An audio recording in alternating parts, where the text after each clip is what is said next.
Peace and blessings, y'all, in this corner boxing 24. Good evening, good evening. How's everyone doing this evening? Hope everybody's doing well. I'm doing pretty good on this side as always. God is great. God is good, and I definitely can't complain. All right, so I'm just gonna do a little short piggyback off a video that I did, that I just did. And I got to talk about this again because I was watching the Portaway podcast, and I got a problem, man, with people not being real and just not saying what it is, man. And I'm talking about the fight between David Benavidez, the Mexican monster, and Caleb Plant. Caleb Plant is a good boxer. He got speed and he's smart. Okay? But David Benavidez got speed, power, very intelligent, and a good ass jab. Right?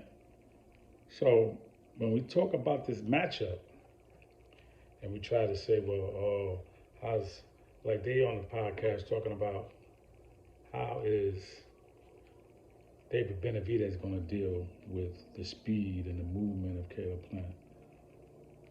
Cut the ring off like he does. Come behind the jab with the power shots, with the body work, with the hooks. That's what he's going to do. Like, why y'all acting like y'all don't know who David Benavidez is? Why y'all acting like y'all don't know that he been trying to fight Caleb Plant, man? Why don't y'all cut it out, okay? I could give Caleb Plant some credit. I could give him some credit. I can't give him all the credit because this is not a fight he really wanted.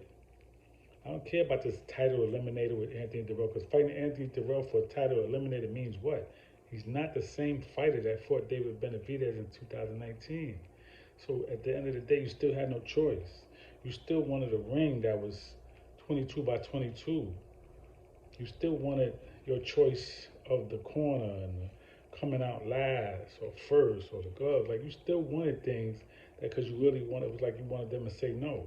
And then when they said it, then you threw it in their face and said, well, I didn't tell you to do that. That's on you. You accepted it. Like, that's really weak clown stuff to me. At the end of the day, man, yeah, you was doing good with Canelo for a few rounds. Don't act like you was winning every round up until he stopped you, bro. Like, no, you was not. Canelo was coming back. Canelo had success even in the early rounds, and he started to pick it up after the fourth round. So no, I'm not gonna say you was winning unanimously. The fight, you were probably winning by a couple of rounds, or you know what I'm saying. But at the end of the day, what was the end result? And I'm gonna say this again: the mental edge goes to who prepares the best, not who gets excited or so-called out of character at a press conference. Because if that was the case, he got Canelo out of his character at the press conference. I don't ever remember Canelo smacking somebody at a press conference, but he smacked Caleb Plant. But did it relate into him not being on his A game in the ring? Did it have anything to do with that? Absolutely not. He still went in that ring and he handled his business. So for y'all that think David Benavidez was out of character, again, as I said in the other video, and y'all think that's going to relate into him not being able to carry that into the ring, you're absolutely wrong.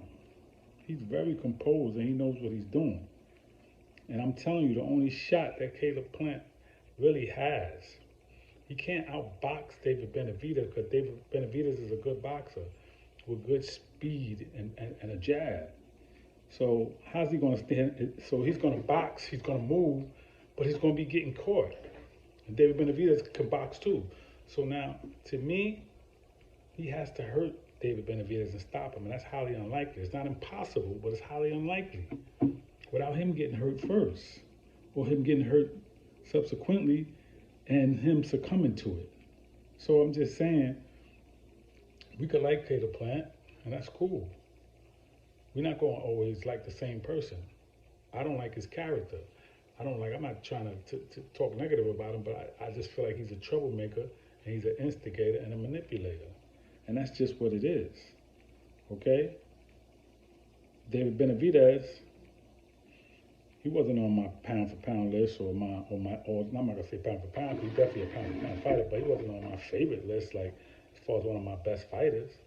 But I gotta give him his respect and his props for what he's been doing lately, not what he did, not the issues he had in the past with not making weight and all of that. Like that's done. Just like I can't talk about Canelo that way.